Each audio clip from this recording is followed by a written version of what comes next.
¿Qué tal? ¿Cómo están seguidores del canal?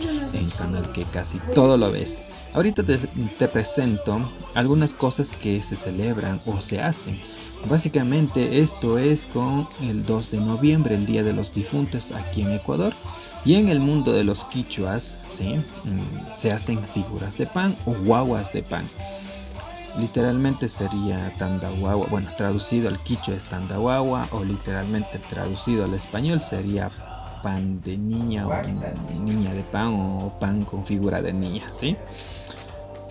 Sin embargo, los quichuas hacen todo tipo de figuras, no solo guaguas o las niñas, ¿sí?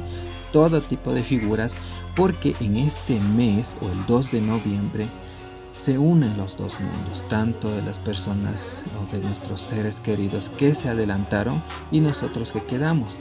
Y las familias quichuas acostumbran a hacer estas figuras tanto para las personas vivas y también para las personas que se adelantaron.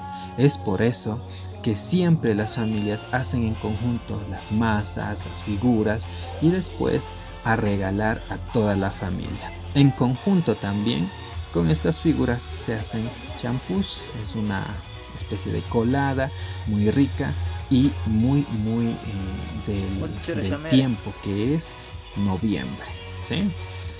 Una vez hechas las figuras, las familias acostumbran a dar en las iglesias para que pongan en rezo o también a las personas ya en el cementerio.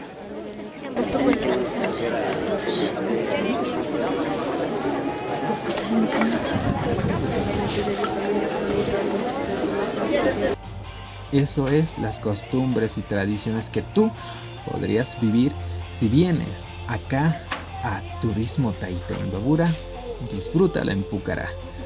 Ven, esto es tradiciones del 2 de noviembre en Pucará.